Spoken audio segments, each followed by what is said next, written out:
Halo, selamat malam semuanya. Sebelum memulai bermata kuliah pada malam hari ini, izinkanlah saya memperkenalkan diri terlebih dahulu. Nama saya Niputu Winda Ayuning Tias.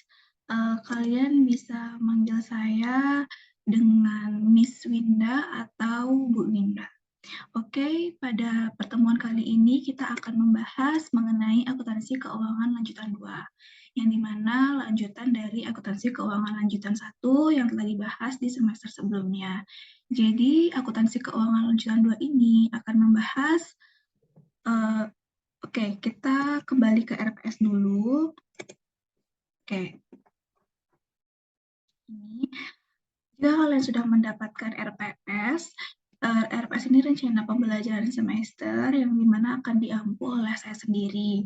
Nah, di dalam RPS ini ada CPL atau capaian pembelajaran lulusan dan capaian pembelajaran mata kuliah yang harus kalian penuhi. Kemudian, akuntansi keuangan lanjutan ini akan membahas topik-topik akuntansi yang bersifat khusus, yang meliputi pelaporan akuntansi operasi pusat cabang, kemudian akuntansi ventura, akuntansi valuta asing dan derivatif, kemudian laporan keuangan dengan mata uang asing. Jadi, maksudnya laporan keuangan dengan mata uang asing ini, di mana kalian ini akan membahas mengenai perusahaan, misalnya contohnya, ada perusahaan Indonesia yang mempunyai cabang di Inggris atau di Amerika.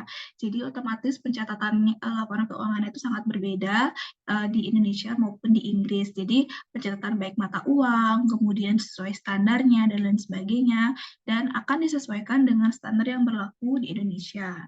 Kemudian, pada akuntansi keuangan lanjutan 1, kalian telah membahas, yaitu mengenai bagaimana perusahaan melakukan kombinasi bisnis, kemudian melakukan merger, kemudian konsolidasi, dan lain sebagainya.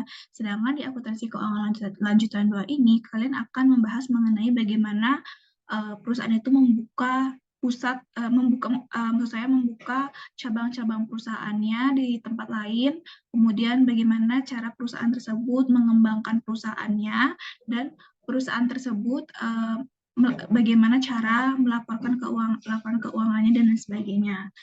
Kemudian pada akuntansi keuangan jalan 2 ini kita akan membahas mengenai laporan akuntansi persekutuan dan likuidasi serta reorganisasi keuangan. Maksud dari reorganisasi keuangan ini adalah apabila perusahaan tersebut mengalami kebangkrutan atau mengalami mengalami pemindahan persekutuan atau perubahan pembentukan persekutuan, maka perlu dilakukan laporan keuangan atau reorganisasi laporan keuangan perusahaan, seperti itu. Kemudian, topik mata kuliah yang dibahas pada mata kuliah ini tidak selalu berkaitan dengan kegiatan perusahaan setiap hari dan dari satu materi dengan materi lainnya. Untuk memudahkan menempuh mata kuliah ini, mahasiswa seharusnya telah menguasai bagaimana dasar-dasar pencatatan transaksi serta pembuatan laporan keuangan. Nah, bahan kajian yang kita akan bahas itu yang pertemuan kali ini kita akan membahas pertemuan 1 dan 2, kita akan membahas mengenai akuntansi operasi kantor cabang, kemudian akuntansi ventura di pertemuan ketiga atau joint venture, kemudian konsep dan transaksi mata uang asing, dan seterusnya. Kalian bisa baca di rencana pembelajaran semester. Nah, untuk pertemuan kita pada kali ini, kita akan membahas mengenai akuntansi operasi kantor pusat dan cabang dan persoalan khususnya. Nah, bisa dilihat di slide, ini ada materi pembelajaran yang harus kalian, yang saat ini kita bahas dan harus kalian pahami. Kemudian materi akan di-share melalui e-learning, kemudian kita akan lagi di USKS, kita akan tatap muka langsung untuk membahas tentang akuntansi keuangan lanjutan. Nah, selanjutnya untuk indikator penilaian ini ada partisipasi dan observasi mahasiswa dalam memahami latihan jurnal transaksi yang terjadi di kantor pusat dan kantor cabang. Nah, untuk penilaiannya, kalian bisa lihat di RPS ini. RPS ini masing-masing udah ada bobot penilaiannya. Jadi kalian bisa pahami Kemudian untuk tes tertulis atau soal isi UTS ini, saya sudah jelaskan di sini yang mana-mana saja topik-topik yang akan masuk ke dalam ujian tengah semester maupun ujian akhir semester. Nah, soal-soalnya biasanya saya akan ambil dari topik-topik yang ada di dalam RPS ini. Jadi, jika kalian masih kurang memahami mengenai RPS ini, kalian bisa kontak saya. Oke? Oke, lanjut ke materi. Oke, yang pertama, pertemuan pertama kita kali ini, kita akan membahas mengenai akuntansi untuk koperasi cabang. Nah, materi yang akan kita bahas pada pertemuan kali ini, yang pertama yaitu mengenai perbedaan dan hubungan kantor pusat dan kantor cabang, kemudian sistem pencatatan kantor pusat dan cabang, dan akuntansi kantor pusat dan cabang. Nah, kita akan belajar bareng-bareng ya. Kalau misalnya kalian ada yang tidak mengerti, bisa tanyakan saya langsung. Oke, yang pertama perbedaan antara agen penjualan dan cabang. Nah, perbedaan sebagian besar terkait dengan tingkat otonominya. Jadi, sebuah agen penjualan atau agen biasanya tidak beroperasi secara otonom, tetapi bertindak atas nama kantor pusat. Agen penjualan bisa melakukan demonstrasi, contohnya melakukan demonstrasi contoh produk, kemudian menerima pesanan dan mengatur pengiriman. Tetapi pesanannya itu baik pemilihan produk maupun pemilihan pembayaran kredit, penagihan utang, dan aspek bisnis lainnya biasanya disiapkan oleh kantor pusat karena agen penjualan tidak memiliki stok persediaan. Jadi gini, perbedaan antara agen penjualan dan cabang. Jadi penjualan itu ada penjualan dari kantor pusat dan kantor cabang itu ada dua, ada pesanan yang melalui penjualannya agen atau penjualannya berdasarkan dari kantor pusat. Maksudnya gini, contohnya kayak agen Tupperware, yang dimana kalau misalnya kita sebagai agen Tupperware, kita bisa menerima produk, kemudian kita mengiklankan produk Tupperware tersebut, kemudian misalnya kita mengiklankan lewat Shopee atau lewat sosial media, kemudian kita menerima pesanan dari pelanggan dan mengirim pesanan tersebut ke pelanggan, tetapi untuk persiapan produk, metode pembayaran disiapkan oleh kantor pusat. Jadi misalnya kita menerima pesanan dari pelanggan, kemudian dari sosial media kita mempromosikan, kemudian mengiklankan, kemudian setelah ada pembayarannya itu prosesnya akan diproses lebih lanjut oleh kantor pusat, yang dimana nanti pelanggan akan membayar langsung ke rekening kantor pusat, dan kantor pusat akan memproses pembayaran tersebut, mulai dari persiapan produk, kemudian pengiriman produk, itu akan disiapkan langsung oleh kantor pusat. Jadi setelah kantor pusat tersebut menyiapkan produk tersebut, mengirimkan produk tersebut, sudah mendapatkan uang dari pelanggan, maka uang yang setelah ditransfer oleh pelanggan tersebut, berapa persen akan diberikan kepada agen, seperti itu. Kemudian kantor cabang juga biasanya memiliki otonomi lebih luas dan memberikan berbagai layanan yang lebih besar dibandingkan dengan agen penjualan. Nah, sebuah cabang biasanya menyimpan stok barang dagangan dan memenuhi pesanan pelanggan. Di beberapa perusahaan cabang menjalankan fungsi pemberian kredit secara mandiri, sementara untuk beberapa perusahaan lainnya pemberian kredit ditangani oleh kantor pusat.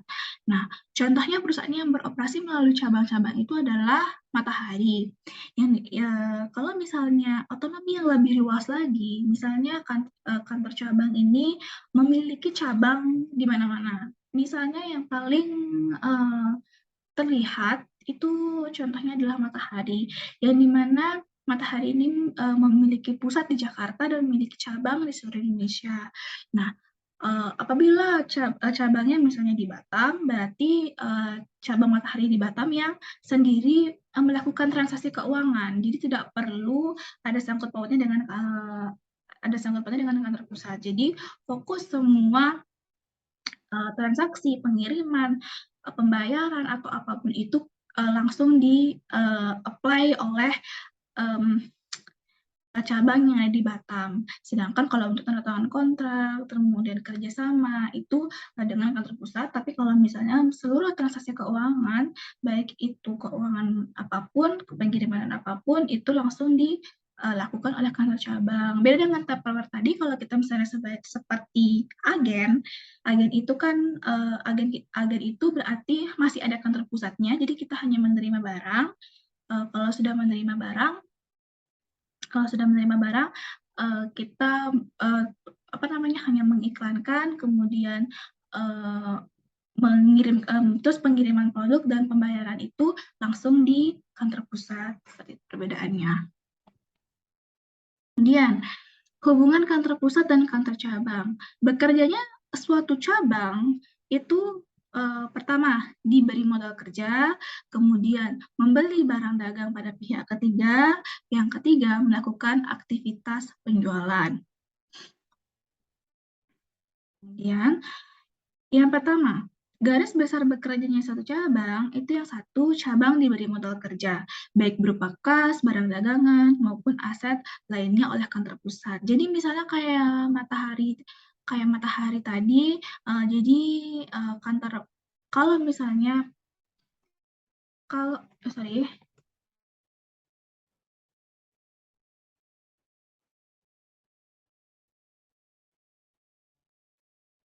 jadi kalau misalnya sebuah cabang ini, salah.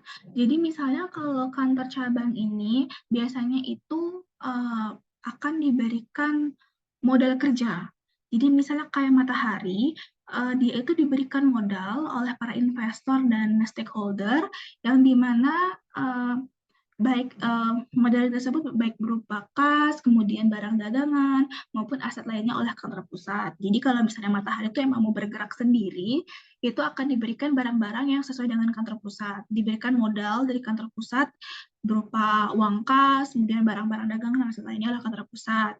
Kemudian cabang Matahari cabang Batam dapat membeli barang dagangan dari pihak ketiga, dari pihak lainnya untuk memenuhi kebutuhan permintaan barang-barang yang tidak dapat dipenuhi oleh kantor pusat, selama pembelian itu dapat dipertanggungjawabkan secara ekonomis. Kemudian, cabang melakukan aktivitas penjualan.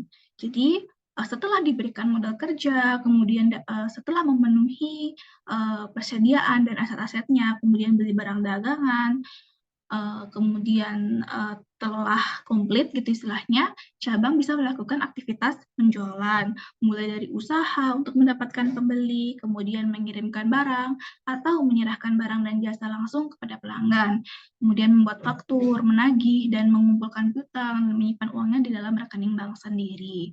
Jadi kantor pusat itu hanya memberikan modal, kemudian seluruh aktivitas penjualannya akan ditanggung oleh kantor cabang.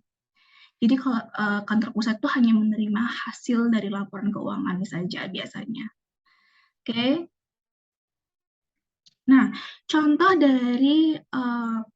lainnya dari perusahaan yang memiliki kantor pusat dan kantor cabang ini adalah, contoh lain selain Matahari ini adalah Capella ya, PT Capella Medan, atau pusatnya itu PT Capella Dinamik Nusantara, yang dimana bisnis penjualan sepeda motor ini merupakan langkah awal dari Capella dalam dunia bisnis transportasi, yang dimana sebenarnya PT Capella ini dipercayakan oleh Astra International untuk mengembangkan usahanya dalam penjualan mobil seperti Daihatsu, BMW, kemudian Nissan Diesel Tractor, dan lain sebagainya, dan dipercaya oleh Astra. Dan setelah berlangsung lama, setelah berjalannya waktu untuk memperluas struktur perusahaan atau memperluas penjualan perusahaan, maka PT Capella ini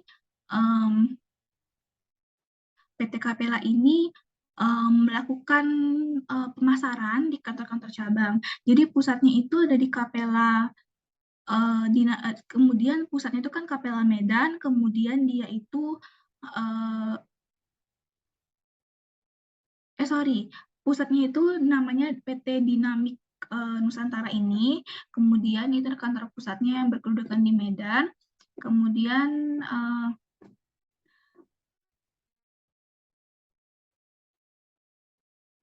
oh, sorry. Jadi, namanya itu Capella Medan, kemudian punya anak perusahaan namanya Capella Dinamik Nusantara, dan setelah berlangsung lama, jadinya dia mempunyai cabang-cabang yang seperti namanya tadi Capella Dinamik Nusantara, dan melakukan pemasaran melalui kantor-kantor cabang yang ada di seluruh Indonesia. Nah, mengapa PT Capella Dinamik ini pemasarannya bisa bagus karena mereka menitik beratkan kepada kepuasan pelanggan seperti desain showroomnya yang modern, kemudian kebersihan yang terjaga, dan caranya agar konsumen tersebut bisa percaya dan bisa nyaman bertransaksi di Capella Medan. Capella Medan ini menyediakan kebutuhan konsumen jika ada pembelian motor bisa dilakukan secara kredit, kemudian jaringan penjualannya itu bisa kredit dan suku bunganya juga yang kompetitif. Kemudian biaya administrasinya rendah, pelayanan survei yang cepat. Nah, sehingga banyak pelanggan-pelanggan yang lebih memilih Capella Medan dibandingkan dengan toko-toko yang lainnya.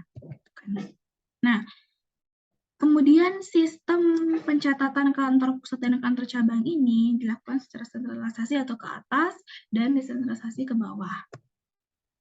Nah, yang pertama, sistem yang digunakan dalam pencatatan akuntansi hubungan kantor cabang dengan pusat. Nah, yang pertama, sistem sentralisasi. Sistem sentralisasi ini pembukuan dilakukan oleh kantor pusat, di mana kantor cabang mengumpulkan data-data transaksi untuk dikirimkan ke kantor pusat. Ini sebenarnya pilihan aja ya. Jadi tergantung perusahaan itu mau choose yang mana, mau yang sistem sentralisasi or desentralisasi. Ini misalnya kayak Matahari tadi itu kan kayak mereka choose-nya memang mau untuk diolah sendiri. Tapi kalau misalnya emang mau ada pilihan yang lain, bisa melakukan sistem sentralisasi ataupun desentralisasi. Kalau sentralisasi ini, kantor cabang itu mengumpulkan data-data transaksi untuk dikirimkan ke kantor pusat, di mana kantor pusatnya akan melakukan pembukuan laporan keuangan. Kemudian kalau desentralisasi, pencatatan transaksi di kantor cabang ini diserahkan oleh kantor cabang tadi, yang sama kayak yang dilakukan oleh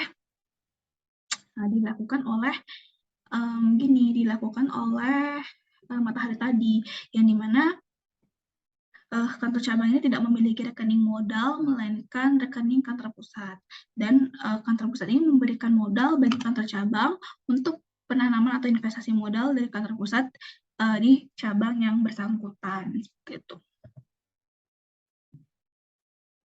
Kemudian, transaksi keuangan kantor cabang dalam sistem desentralisasi ini dibagi menjadi dua. Yang pertama, transaksi antar kantor cabang dengan kantor pusat, yang dimana transaksi ini akan mempengaruhi hubungan kantor cabang dengan kantor pusat, sehingga transaksi ini dicatat baik oleh kantor cabang maupun kantor pusat. Yang kedua, transaksi antar kantor cabang dengan pihak ketiga. Transaksi ini tidak mempengaruhi hubungan kantor cabang dengan kantor pusat, sehingga transaksi ini tidak dicatat oleh kantor pusat. Ya, jadi sistem transaksi keuangan atau laporan keuangan itu bisa dibagikan menjadi dua, yang dimana kantor cabang dengan kantor pusat ini memiliki hubungan yang khusus. Jadi mereka laporan keuangan yang di cabang akan diedit oleh kantor keuangan dengan kantor pusat, yang dimana mereka saling berkontribusi. Kemudian yang kedua ada transaksi antar cabang dengan pihak ketiga, yang dimana kantor cabang dan kantor pusat tidak memiliki hubungan, jadi mereka lepas tangan. Jadi semua transaksi di kantor cabang ini akan dilakukan dan dicatat oleh pihak ketiga. Pihak ketiga ini misalnya kayak konsultan, akuntansi atau apapun itu yang membantu laporan keuangan di kantor cabang. Seperti itu ya. Kemudian contoh transaksi yang mempengaruhi kantor pusat dan kantor cabang, itu yang pertama ada pengiriman uang tunai dari kantor pusat ke kantor cabang dan sebaliknya, kemudian pengiriman barang dagangan dari kantor pusat ke kantor cabang dan sebaliknya, kemudian pengakuan laba rugi oleh kantor cabang, dan yang keempat penagihan piutang kantor pusat oleh kantor cabang dan sebaliknya. Pencatatan untuk kantor pusat dan kantor cabang yang memiliki kerjasama atau memiliki keterkaitan, yang dimana akan tampak pada rekening timbal balik atau yang disebut dengan reciprocal account. Yang dimana kantor pusat memiliki rekening kantor cabang dan kantor cabang juga mempunyai rekening kantor pusat. Saldo normal rekening kantor cabang atau branch office pada kantor pusat.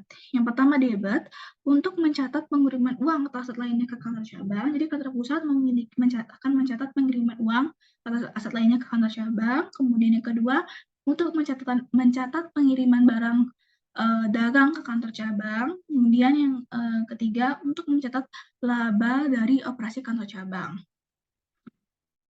Kemudian kreditnya adalah untuk mencatat penerimaan uang dari kantor cabang. Yang kedua, untuk mencatat penerimaan barang dari dagang atau pengembalian barang dari kantor cabang. Dan yang ketiga, mencatat kerugian dari operasi kantor cabang. Nah, debit ini biasanya dicatat di kantor cabang. Jadi misalnya kalau dia cabang menerima uang akan didebit, tapi kalau pusat mengirimkan uang, dia uangnya dikredit gitu kan. Jadi kalau misalnya kerugian dari operasi kantor cabang dikredit, ini debit ini lebih ke kantor cabang dan kredit ini lebih ke kantor pusat.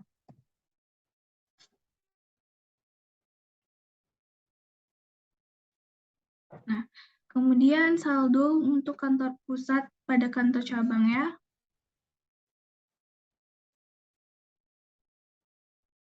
Kantor cabang atau branch office pada kantor pusat. Nah, ini yang transaksi di kantor cabang, ini debitnya ini untuk mencatat pengiriman uang di yang atasnya yang dilakukan oleh kantor cabang kantor pusat. Jadi kalau uang masuk di debit, kemudian untuk mencatat pengembalian kepada kantor pusat,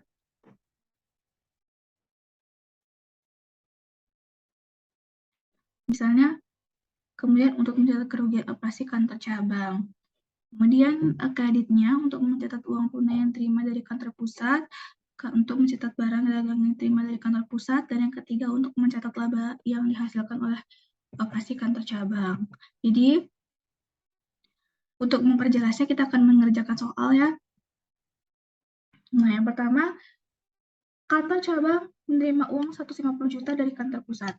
Jadinya uang masuk di debit untuk di kantor cabang dan uang keluar di kantor pusat. Jadi pencatatannya seperti ini. Kemudian yang kedua, kantor cabang membeli peralatan secara tunai senilai 75 juta. Peralatan memiliki umur ekonomis 5 tahun. Jadi ini pencatatannya khusus di kantor cabang. Ada yang tahu seperti apa jurnalnya? Ya, benar. Jadi peralatan yang masuk dan kasnya keluar karena kantor cabang menerima peralatan atau aset dari kantor pusat sehingga peralatannya itu didebat dan kas keluar dari kantor pusat. Seperti itu, oke? Nah, untuk soal nomor 3 sampai dengan seterusnya, kalian bisa buat di kertas dan dikumpulkan kepada saya di minggu depan sebagai dasar kalian untuk latihan gitu ya. Jadi kalau misalnya kalian belum mengerti, bisa ditanyakan kepada saya. Oke, sekian itu saja dari saya. Saya ucapkan terima kasih. Sampai ketemu nanti di kelas. Terima kasih.